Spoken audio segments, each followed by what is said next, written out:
ஒரு நாள் உமர் ரலியல்லாஹு அன்ஹு அவர்கள் மதிய பொழுது லுஹருக்கு பின்னால் அளவு கடந்த பசியில் உறங்கிக் கொண்டிருக்கிறார்கள். பசியின் காரணமாக தூக்கம் வரல, புரண்டு புரண்டு படுக்கிறாங்க. ஒரு கட்டத்துல தூக்கம் முடியாம, பசியினுடைய அதீத பசி தாங்க முடியாமல் யோசிக்கிறாங்க. அபூபக்கர் சித்தீக் ரலியல்லாஹு அன்ஹு அவங்க கிட்ட போய் உணவு ஏதேனும் இருந்தால் கேட்கலாம் அப்படின்னு சொல்லி வீட்டில இருந்து கிளம்புறாங்க. வீட்டிலிருந்து கிளம்பி அபூபக்கர் சித்தீக் ரலியல்லாஹு அன்ஹு அவர்களுடைய வீட்டை நோக்கி செல்கின்றார்கள். தூரத்திலிருந்து தன்னை நோக்கி ஒரு உருவம் நடந்து வருவதை போன்று காண்கின்றார்கள் உமர் ரலியல்லாஹு அன்ஹு அவர்கள்.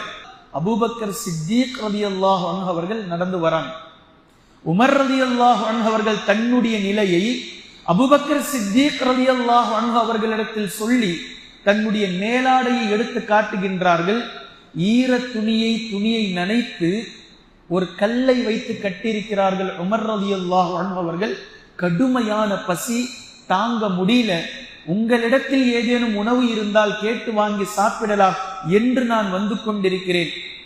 அபூபக்கர் சித்தீக் ரலியல்லாஹு அன்ஹு சொல்றாங்க, என்னுடைய வீட்டிலிருந்து நான் கிளம்பி உங்களை பார்ப்பதற்காக வந்ததும் இதே நோக்கம்தான். என்கிட்டயும் உணவு இல்லை, நானும் பசி, கடுமையான பசியில நானும் கல்லை கட்டி கொண்டிருக்கிறேன் என்று அவர்களுடைய மேலாடையை அவர்களும் உயர்த்தி உமர் ரலியல்லாஹு அன்ஹு அவர்களிடத்தில் காட்டுகிறார்கள். ஒரு 2 பேரும் பேசிக்கொண்டு வாங்க அல்லாஹ்வின் தூதர் ஸல்லல்லாஹு அலைஹி வஸல்லம் கிட்ட போகலாம், நபி அவர்கள் ஏதாவது நமக்கு உணவு தயார் செய்து கொடுப்பாங்க, ஏதாவது ரெடி பண்ணி கொடுப்பாங்க. அவங்க கேட்டால் இல்லை என்று சொல்லக்கூடிய, இல்லை என்று எப்போதும் சொல்ல மாட்டார்கள் நபி அவர்கள், வாங்க போலாம். ஒரு 2 பேரும் கிளம்பி போறாங்க. அல்லாஹ்வின் தூதர் ஸல்லல்லாஹு அலைஹி வஸல்லம் கிட்ட நபி அவர்களுடைய வீட்டை முன்னோக்கி செல்கிறார்கள். தூரத்தில் இருந்து ஒரு உருவம் இந்த 2 பேரை நோக்கி வருவதை போன்று காண்கிறார்கள். கிட்ட போக போக போக வருவது யார் என்றால் அல்லாஹ்வின் தூதர் ஸல்லல்லாஹு அலைஹி வஸல்லம் அவர்கள் வருவதை பார்க்கிறார்கள். நபி ஸல்லல்லாஹு அலைஹி வஸல்லம் கிட்ட 2 சஹாபாக்களும் சொல்ற, அல்லாஹ்வின் தூதரே கடுமையான பசி, சாப்பிட்டு 2 நாள் ஆகுது, முடியல, கல்லு கட்டி இருக்கிற வயிற்றுல, எங்களுடைய உணவுக்கு ஏதேனும் தயார் செய்யுங்கள், முடியல, கஷ்டமா இருக்கு. நபி ஸல்லல்லாஹு அலைஹி வஸல்லம் அவர்கள் தங்களுடைய மேலாடையை தூக்கி காட்டினார்கள். 2 கற்கள் கட்டப்பட்டிருந்தது. நான் சாப்பிட்டு 3 நாட்கள் ஆச்சுன்னான். என்கிட்டயும் இல்லை, நான் உங்களிடத்தில் ஏதேனும் கேட்கலாம். சரி வாருங்கள், நம்ம 3 பேரும் அபி அய்யூபில் அன்சாரி ரலியல்லாஹு அன்ஹு அவர்களுடைய வீட்டிற்கு செல்வோம்.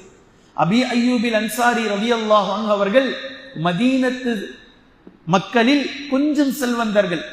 அவர்களுடைய வீட்டிற்கு அல்லாஹ்வின் தூதர் ஸல்லல்லாஹு அலைஹி வஸல்லம் அவர்கள் 2 பேரையும் அழைச்சிக்கிட்டு போறாங்க. அங்க போய் அபி அய்யூபில் அன்சாரி ரலியல்லாஹு அன்ஹு அவர்களுடைய வீட்டிற்கு வெளியே நின்று சலாம் சொல்றாங்க. ஒரு முறை சலாம் சொல்றாங்க, கதவு திறக்கல. 2வது முறை சலாம் சொல்றாங்க, கதவு திறக்கல. 3வது முறை சலாம் சொல்றாங்க, கதவு திறக்கல.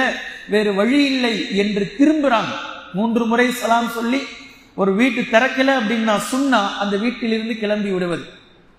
நபி ஸல்லல்லாஹு அலைஹி வஸல்லம் அவர்கள் அழைத்து வந்த 2 சஹாபாக்களையும் கூட்டிக்கிட்டு போறாங்க. சரி வாங்க போயிடலாம் அப்படின்னு சொல்லி திரும்பக்கூடிய நேரத்தில் பூட்டி இருந்த கதவு திறக்கப்படுகின்றது. அபி அய்யூபில் அன்சாரி ரலியல்லாஹு அன்ஹு அவர்களுடைய மனைவி உள்ளே அழைக்கிறார்கள். அல்லாஹ்வின் தூதரே, சென்று விடாதீர்கள், உள்ளே வாருங்கள். நீங்க முதல் தடவை சலாம் சொல்லும் போதே நான் கேட்டுட்டேன். நான் கதவை திறந்திருந்தால் 2வது முறை உங்களுடைய சலாம் எங்களுக்கு கிடைக்காமல் போயிருக்கும். 2வது சலாம் நீங்கள் சொன்னவுடன் நான் கதவை திறந்திருந்தால் 3வது முறை உங்களுடைய சலாம் எங்களுக்கு கிடைக்காமல் போயிருக்கும். அல்லாஹ்வினுடைய சாந்தியும் சமாதானமும் உங்களின் மீது உண்டாகட்டும் என்று எங்களுடைய வீட்டு வாசலில் நீங்கள் நின்று சொல்லக்கூடிய இந்த ரஹ்மத்தும் பரக்கத்தும் வேறு யாருக்கு கிடைக்கும்? எனவே 3 முறை நீங்கள் இந்த துஆவை எங்களுக்காக செய்யும் வரைக்கும் நான் காத்திருந்தேன், உள்ளே வாருங்கள் என்று அழைத்து தோட்டத்தில் இருந்த அபி அய்யூபில் அன்சாரி ரலியல்லாஹு அன்ஹு அவர்களிடத்தில் சென்று சொல்கின்றார்கள், மனைவி நபி ஸல்லல்லாஹு அலைஹி வஸல்லம் அவர்களும் அவர்களோடு அபூபக்கரும் உமரும் ரலியல்லாஹு அன்ஹுமா இருவரும் வந்திருக்கிறார்கள், என்ன ஏது என்று சென்று கேளுங்கள். உடனே அபி அய்யூப் அல் அன்சாரி ரலியல்லாஹு அன்ஹு அவர்கள் வந்து பார்க்கறாங்க, நிலைமையை புரிஞ்சுக்கிட்டாங்க. நபி அவர்கள் தங்களுடைய நிலையை, மூவருடைய நிலையை புரிய வைத்தார்கள். உடனே தோட்டத்திற்கு சென்று காயாக இருக்கக்கூடிய பேரிச்ச பழத்தினுடைய ஒரு குலையையும் கனிந்த பழத்தையும் செங்காயாக இருக்கக்கூடிய ஒரு குலையையும் 3 குலைகளை வெட்டி எடுத்து வந்து, அல்லாஹ்வின் தூதரே, இதை சாப்பிட்டுக் கொண்டிருக்க நான் உங்களுக்கான உணவை தயார் செய்கின்றேன் என்று சென்று ஒரு ஆட்டை எருத்து தன்னுடைய மனைவியிடத்தில் சமைப்பதற்காக கொடுத்துவிட்டு, ரொட்டிக்காக மாவை பிசைந்து கொடுத்துவிட்டு நபி ஸல்லல்லாஹு அலைஹி வஸல்லம் அவர்களிடத்தில் வந்து அமர்ந்து பேசிக் கொண்டிருந்தார்கள். கொஞ்சம் நேரத்தில் உணவு தயாரானது. தங்களுடைய விரிப்பில் சுப்ராவில் ரொட்டியும் இறைச்சி துண்டும் சூடான முறையில் வந்தது. இந்த நேரத்தில் நபி ஸல்லல்லாஹு அலைஹி வஸல்லம் அவர்களும், அபூபக்கர் சித்தீக் ரலியல்லாஹு அன்ஹு அவர்களும், உமர் ரலியல்லாஹு அன்ஹு அவர்களும் சாப்பிட போகின்றார்கள். இந்த நேரத்தில் கொஞ்சம் ரொட்டி துண்டையும் கொஞ்சம் இறைச்சியை எடுத்து நபி ஸல்லல்லாஹு அலைஹி வஸல்லம் அவர்கள் அபி அய்யூப் அல் அன்சாரி ரலியல்லாஹு அன்ஹு அவர்களுடைய கரத்தில் கொடுத்து சொன்னார்கள், அபி அய்யூப், என்னுடைய மகள் ஃபாத்திமா ரலியல்லாஹு அன்ஹா சாப்பிட்டு 3 நாட்கள் ஆகிவிட்டது. என் மகள், எனது ஈரக்கொலை, என்னுடைய மகள் செல்ல பிள்ளை ஃபாத்திமா சாப்பிட்டு 3 நாட்கள் ஆகிவிட்டது. வீட்டில் பசியோடு இருக்கிறாள்.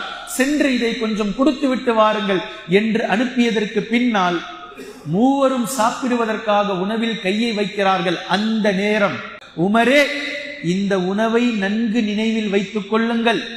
இந்த உணவுக்காக அல்லாஹ்விடத்தில் நன்றி செலுத்துங்கள். நாளை மறுமை நாளையில் இந்த உணவை பற்றி நீங்கள் கேள்வி கேட்கப்படுவீர்கள் என்று சொன்னார்கள். 2 நாளா பசியோடு இருக்கக்கூடிய அந்த நேரத்திலும் உணவை பற்றிய நினைவூட்டலை அல்லாஹ்வின் தூதர் ஸல்லல்லாஹு அலைஹி வஸல்லம் அவர்கள் எப்படி நினைவூட்டுறாங்க பாருங்க. நாளை மறுமையில் இந்த உணவை குறித்து நீங்கள் கேள்வி கேட்கப்படுவீர்கள் என்று எச்சரித்து உண்ண வைத்தார்கள் அல்லாஹ்வின் தூதர் ஸல்லல்லாஹு அலைஹி வஸல்லம் அவர்கள். 2 நாட்களாக பசியோடு இருந்த சஹாபியை